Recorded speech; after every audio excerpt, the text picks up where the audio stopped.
வணக்கங்க. இன்னைக்கு நம்ம என்ன பார்க்க போறோம் அப்படின்னா, பீர்க்கங்காய் கடையல் தான் பார்க்க போறோம். இது ரொம்ப சிம்பிள் அண்ட் ஈஸி. இதுக்கு ஃபர்ஸ்ட்டு நான் கடாயில எண்ணெய் ஊத்திட்டு, கடுகு போட்டுக்கிறேன்.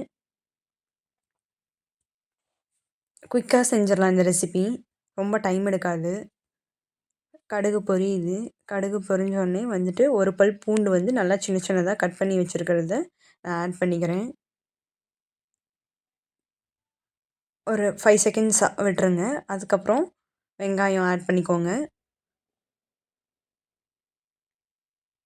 இதுக்கு வந்து பச்சை மிளகாய் விட வந்துட்டு வரமிளகாய் நீங்கள் ஆட் பண்ணிங்கன்னா தான் நல்லா டேஸ்ட்டு நல்லாயிருக்கும். எப்பயுமே அந்த கடையல் பண்ணும்போது வரமிளகாய் தான் உங்களுக்கு வந்துட்டு நல்லாவே டேஸ்ட்டு கொடுக்கும்.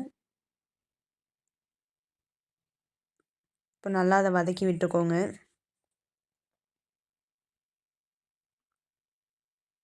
கொஞ்சம் நல்லா வெங்காயம் வதங்கினதுக்கப்புறம் கருவேப்பிலை ஆட் பண்ணியிருக்கேன் நான்.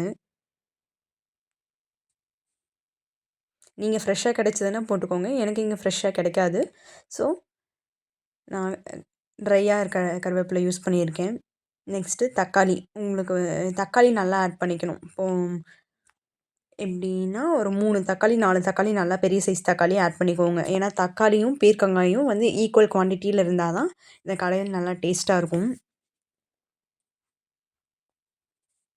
அதுக்கு அடுத்தது நான் பீர்க்கங்காய் ஆட் பண்ணிக்கிறேன்.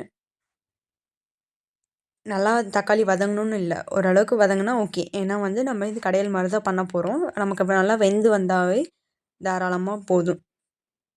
பீர்க்கங்காய் போட்டுட்டு நல்லா கிளறி விடுங்க.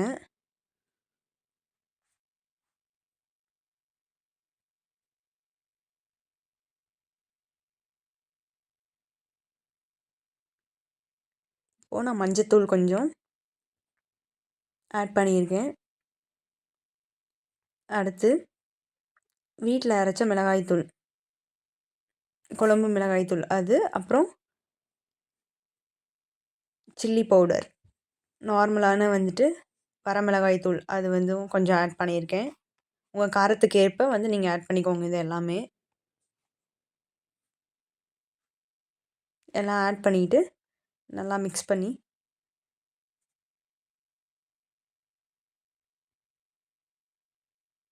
நல்லா நீங்கள் ஆக்சுவலாக வந்து இந்த மாதிரி எந்த குழம்பு வச்சாலுமே நல்லா அந்த அளவுக்கு தண்ணி ஆட் பண்ணாமல் எவ்வளோ நேரம் வந்து நீங்கள் ட்ரையாக வந்து என்ன சாட்டே பண்ணுறீங்களோ அந்த அளவுக்கு உங்களுக்கு வந்து டேஸ்ட் கொடுக்கும்.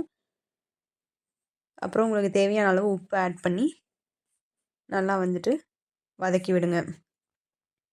நான் கொஞ்சம் நல்லா வதங்கினதுக்கப்புறம் தான் வந்துட்டு தண்ணி ஆட் பண்ணுறேன்.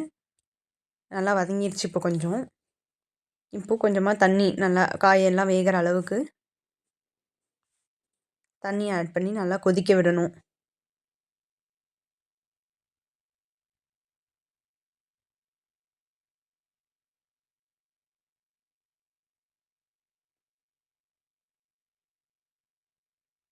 நல்லா இப்போ பாருங்கள் கொதிச்சு வந்துருச்சு. பீர்க்கங்காய் நல்லா வெந்திருக்கணும் நமக்கு.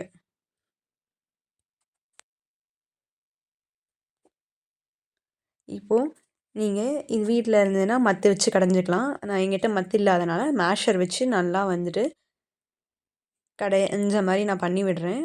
நல்லா கடைஞ்சிங்கன்னா சூப்பராக இருக்கும்.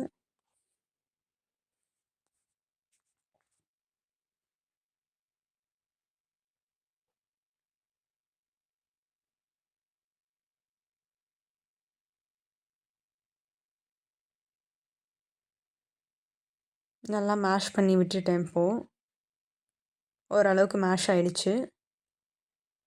அதுக்கப்புறம் மறுபடியும் கொதிக்க விட்டு கொஞ்சம் நல்லா சுண்டினதுக்கப்புறம் புளி கொஞ்சமாக ஊற வச்சுருந்தேன். புளி தண்ணி கொஞ்சமாக விட்டால் லாஸ்ட்டாக ஒரு விட்டுட்டு ஒரு கொதி நல்லா கொதிக்க விட்டிங்கன்னா நம்ம கடையல் வந்து ரெடி ஆயிரும். இதுக்கு மேலே நீங்கள் வந்து கொத்தமல்லி கீரை வந்து வேணும் அப்படின்னா நீங்கள் கொத்தமல்லி உங்கள் டேஸ்ட்டுக்காக ஆட் பண்ணிக்கலாம். நான் ஆட் பண்ணல. உங்களுக்கு வேணும் அப்படின்னா அதை ஆட் பண்ணிங்கனாலும் இன்னும் நல்லா டேஸ்ட்டாக இருக்கும். தேங்க் யூ ஃபார் வாட்சிங். பாய்.